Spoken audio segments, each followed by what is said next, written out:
with pride, carries Penny right inside of the house. The house is one happy family. They reside with the parents of the bride. Mill and Barney are as helpful as they can be. Charley and Lovey Hackett, their helpful touch. They're always there to do their share. Sometimes they help too much. So there's bound to be times when they all disagree. But it all adds up to one happy family.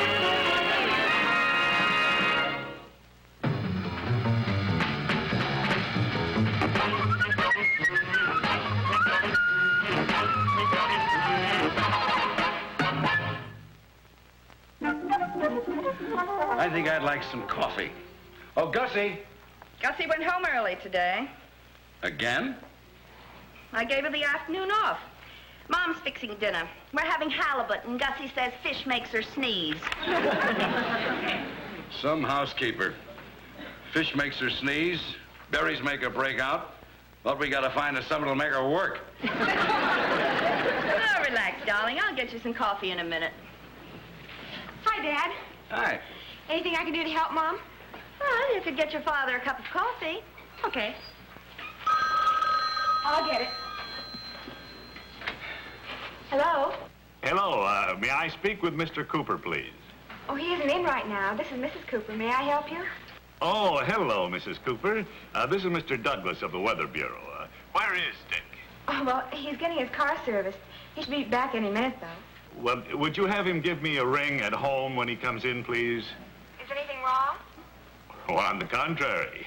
You see, our regular TV weather forecaster is being transferred to Cape Canaveral, and I want Dick to replace him. Oh, I don't think Dick would want to go to Cape Canaveral. But I have an idea. Why don't you let Dick do the TV forecast? Yes, that's exactly what I had in mind. You be sure to have him call me when he comes in, will you please? I certainly will. And thank you, Mr. Douglas. Guess what? You couldn't find the kitchen. What about my coffee? Oh, Dad, this is important. Mr. Douglas just called and wants Dick to go on television. Doing what? Replacing the man that gives the weather broadcast. No kidding. That's great. Yeah, I can hardly wait to see him. He looks so handsome. Well, how did I happen to get into this conversation? Grandpa, isn't it wonderful? The weather department wants Dick to go on television. It's about time they made a change. The guy they got on there now sounds like he's got a mouthful of snowballs. Will you open this for me, Charlie? Why, sure, Lovey. Grandma, what do you think? Dick's going to go on television. Why? Did he lose his job at the Weather Bureau? Now, this is in addition to his other duties. We've got a celebrity in the family. Here, Charlie, give me that thing. Okay. Isn't it exciting, Grandma? This calls for a celebration. Maybe I could do something special with the halibut. Yeah. Why don't you spell out Dick's name in the tartar sauce? See, I know how to do it. Give it to me.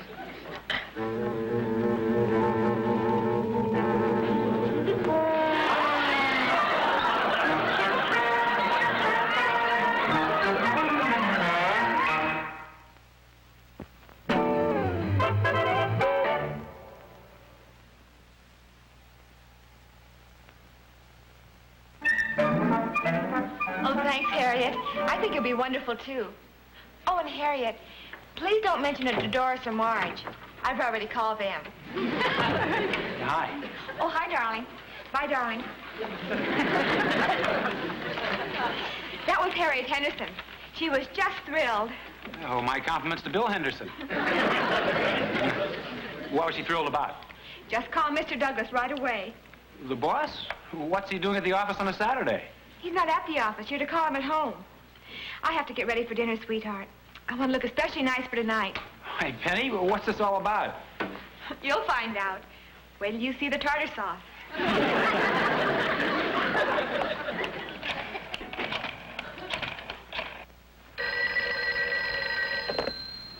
Hello?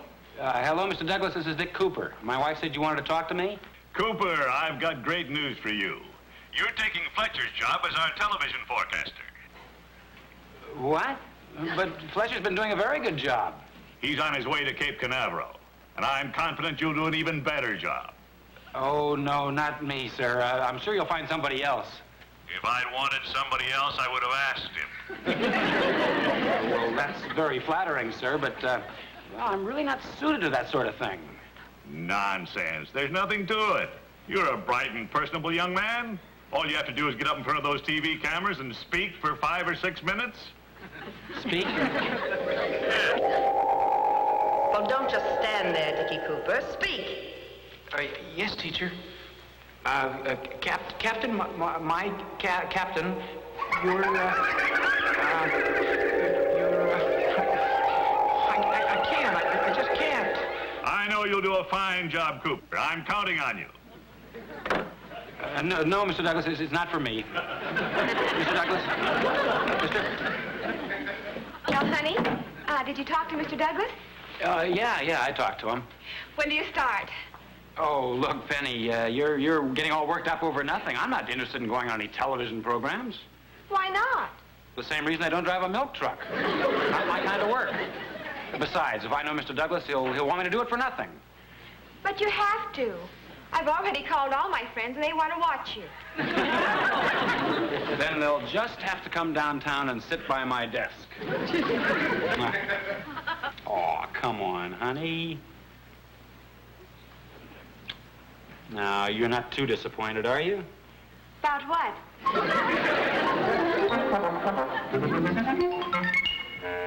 May I serve you, Dick? Hey, what about me? Personalities before plumbers. It's only halibut. I hope you like it. Oh, if you made it, Lovey, I'm sure I'll like it. Oh, isn't that wonderful? Being a television star hasn't changed him a bit. I'm not a television star. Are you sure you got all the little bones out of that fish, Lovey? We wouldn't want our TV forecaster coughing up a storm while predicting perfect weather. Now, Charlie, how many times must I tell you, a halibut doesn't have little bones? Then how does he hold himself together, with clothespins? Now, look, I'm just as proud of our new celebrity as all of you. But if I don't get a piece of that fish soon, I won't have strength enough to ask for his autograph. I'm sorry, Barney, but it isn't every night I get to serve the next Jack Pryor. Here. I read in the TV section that Jack Parr is just as tall in person as he is in real life. Well, that's probably just publicity. Now, look, you folks are jumping to conclusions. I haven't even said I'd take that job. I don't know why not. I think it'd be great. Seems to me like a wonderful opportunity, Dick. You know, a chance to branch out. Oh, but I don't want to branch out. I enjoy what I'm doing now. You might even enjoy this more. Well, I'll drink to that. The wine steward will break the seal on that pink lemonade. All right, Friar Tuck. Pass it down, dear. I'll pour for Penny and Dick. All Not right? for me, thank you. I'm still trying to kick the milk habit.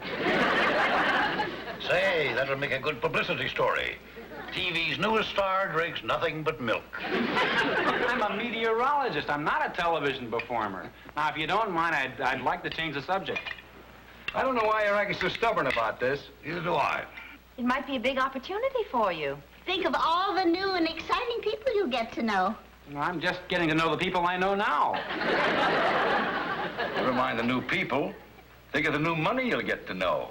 If you take on this extra job, you might get twice as much as you're making now. Oh, but Dick isn't interested. Excuse me, honey. Your dad has a good point there. I think I should cooperate with Mr. Douglas. I'll go on that TV program, provided he pays me double my present salary. But you better... Excuse me, honey. I think I should settle this right now, one way or the other. Hello. Hello, Mr. Douglas. This is Dick Cooper. Oh, good evening, Cooper. What can I do for you? Well, first of all, I think I should clarify my position on that TV job. Yes? If I'm going to take on that additional assignment, I'll have to insist on some more money. How much? Well, let's say for a starter, double my present salary. That'll be fine. Well, if that's the case, I'm afraid I won't be able to... What? What did you say? I said double your present salary will be fine. Now, since your first telecast is Monday night, I'd like to have you come over here to my place this evening and discuss a fresh approach to the program. Say 9 o'clock? 9 o'clock?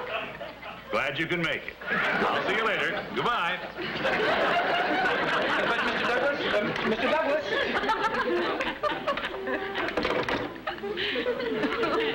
What'd he say? You better give me another shot of that milk.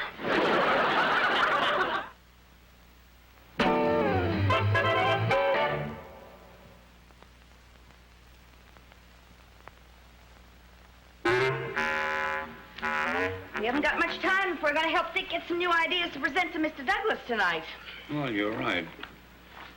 What are those notes you have there, Mildred? Well, to begin with, I made a list of all the types of weather that I could think of. There's rainy, sunny, foggy, smoggy, and breezy. You forgot Snow White and Dopey. Reminds me, where is Barney? He drove over to the Carters to borrow that map that they have on their den wall. I thought it'd come in handy for Dick to rehearse with. It's a good idea. The way they indicate the weather can get pretty dull. What do you suggest? Well, for a sunny day, instead of hanging up a sign saying fair and warmer, they could hang up a picture of a pretty girl in a bikini lying on the beach. Or, better yet, they could use a real live model in a bikini. What about rain? Well, they could use a model in a bikini wearing galoshes. And then I got a pip for cloudy. What? A model in a bikini, frowning.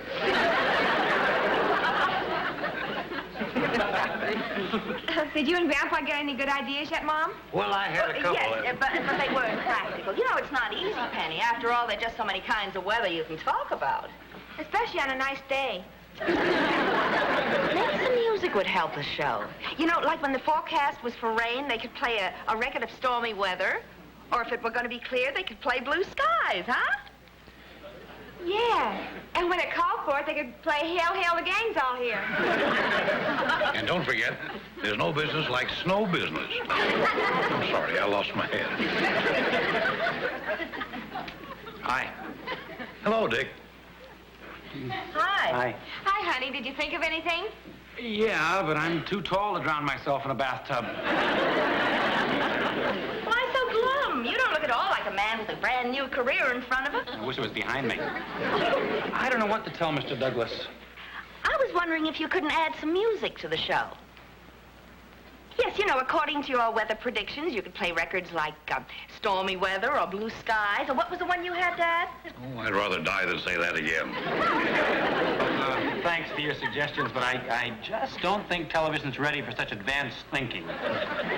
Well, I guess I better go now. Well, we're only trying to help. After all, you're the one that has to get up and speak to millions of people. Yeah. Speak.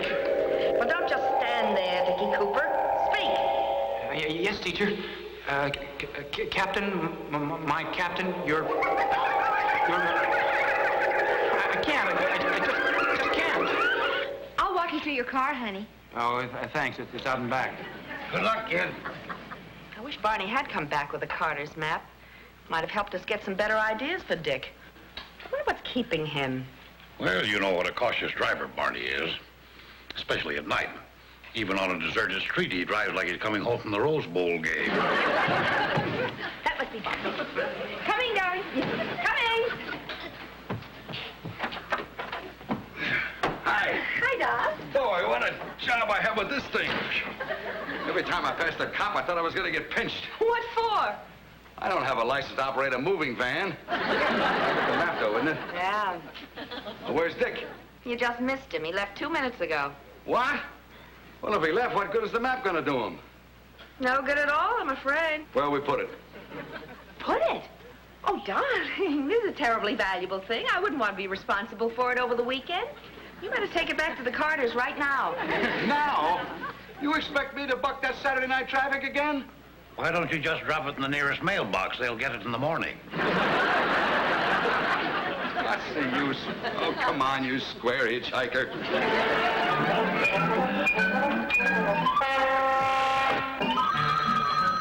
I'll get it. Excuse me. Hello? Hello, is this Mrs. Cooper? No, this is Mrs. Hogan. Who's this?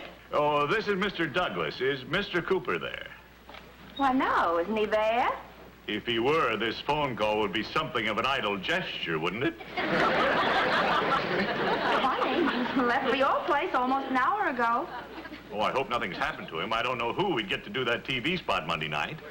That is, I'm sure he's all right. Just have him call me when you hear from him, will you? Yes, I'll do that. Goodbye. Thank you, Mr. Douglas. Mr. Douglas, what's wrong? No? Oh, nothing, sweetheart. Dick probably got held up in traffic. He just hasn't arrived yet. But Mr. Douglas only lives 20 minutes from here. Dick's had an accident. I just know it. Now, Penny, don't jump to conclusions. Maybe he ran out of gas. Or had a flat tire. Sure, anything could happen to that portable sewing machine he drives. Maybe the bobbin fell off. Grandpa, how can you joke at a time like this?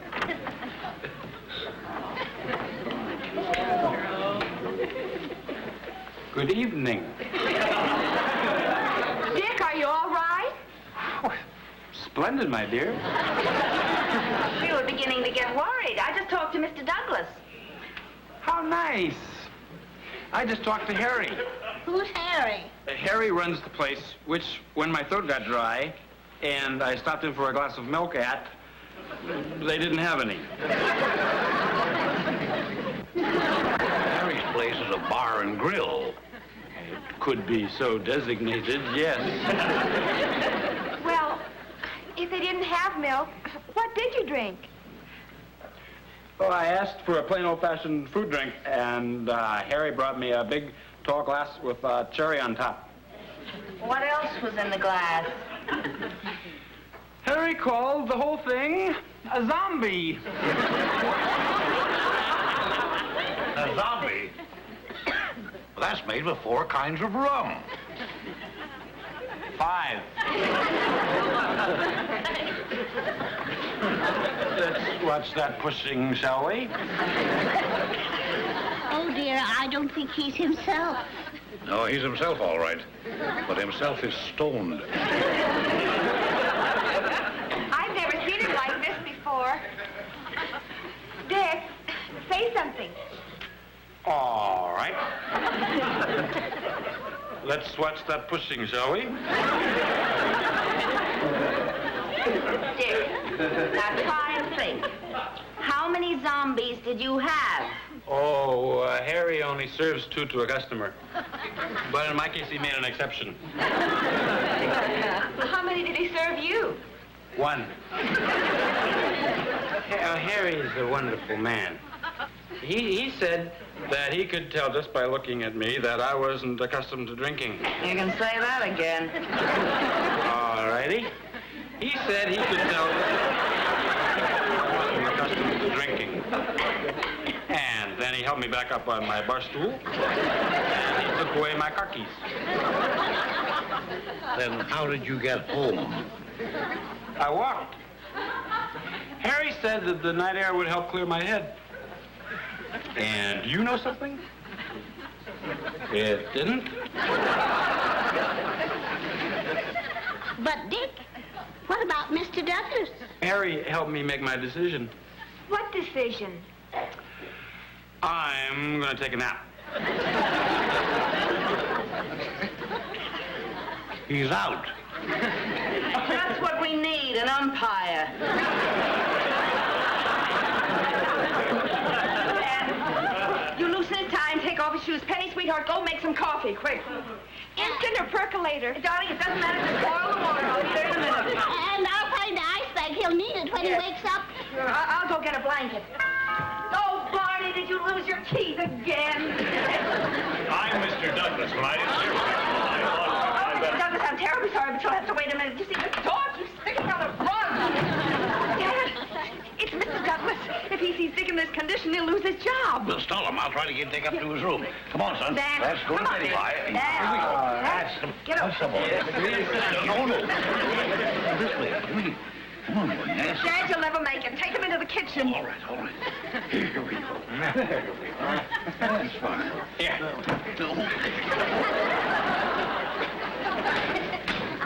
I didn't get a chance to introduce myself. I'm Mrs. Hogan. Well, glad to meet you, Mrs. Hogan. Likewise. If you let me in, perhaps I could help with the run. Oh, tell me, Mrs. Hogan, have you heard from Cooper? Is that you, Harry? Harry? Oh, I thought it was my friend Harry Davis. Mr. Douglas. Oh. Dad, this is my father, Mr. Hackett. Yeah, pleased to meet you, Mr. Hackett. Yes, sir. Well, you have a lovely place here. Thank you. I always say nothing's too good for my daughter and her husband and my granddaughter and her husband. They all live with me, you know, and I like to make it nice for them. Cooper! Dick, my boy, what's the trouble? Oh, I am not a well man. He got here just before you did. I think he has a touch of the flu. Don't let him breathe on you. It might be contagious. Oh, yes. But I hope it isn't a bad case. His TV career starts Monday. Oh, no, it's probably just 24-hour virus. Yes, or maybe only 12. Mother, the water's boiling. Yes, Penny, this is Mr. Douglas. And you must be Mrs. Cooper. Yes, I must. So why? She's a little upset. You see, she's never seen Dick Stoat ill before. I told her to boil some water for tea. He had quite a chill when he came home. Oh, I'm the ice bag. Ice bag? Oh, yes. We were expecting a fever, too. Come on, Lovey. I'll help you find the ice cubes. Oh, Mr. Douglas, this is my wife, Lovey. Oh, Lovey, I'm glad. I know he is, too, dear.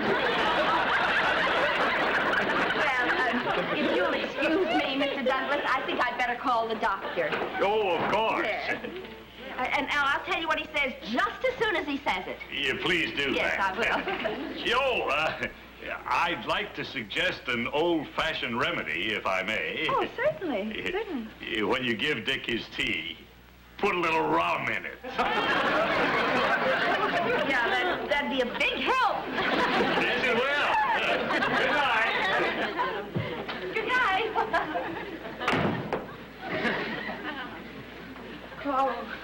Oh, here's the coffee. Did Mr. Douglas leave? Not a moment too soon. Why, is Dick worse? Well, let's just say he's not at his peak. Coffee should help. Come on, Come on. honey. That's Drink good. some of this. Let's watch that pushing, shall we? Hey, Mildred! Why didn't you tell me the Carters were going out tonight? Now I gotta lug this thing back again tomorrow. Now he shows up. Where were you when we needed you? That's about there.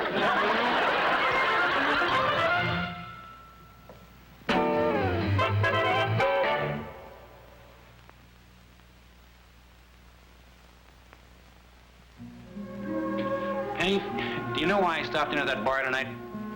Your throat was dry. That's right. It was dry because I was nervous. No, not nervous. I was scared stiff. You know, the thought of getting up and speaking before millions of people on TV just paralyzes me. But why, Dick? Do you know why? Yeah, I think I do. It's kind of silly, really. Well, when I was a kid in school, I had to get up and make a speech. I started to stammer, and the kids started to laugh. And the more they laughed, the more panicky I got. Ever since then, I just can't face the idea of speaking in public. See, I'm so sorry to let you all down like this, but I just can't help it. You're not letting anybody down but yourself, dear. Everybody's afraid of something. When I was a little girl, I was afraid of the dark. But I'd never tell anybody because I was ashamed. Then one night there was a storm, and I ran into the folks' room. That's when they told me that there was nothing in the dark that wasn't there when the lights were on. Did it work? Certainly did. And, sweetheart, if you'll just try to remember that all those millions of people you're talking to are just as nice and as kind as the people you've known all your life, You won't be afraid either.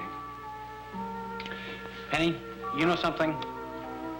You're even more understanding than Harry. Say, now about that childhood fear of yours, you're sure you're over it? Completely. Then how about turning off the light? Let's watch that pushing, shall we?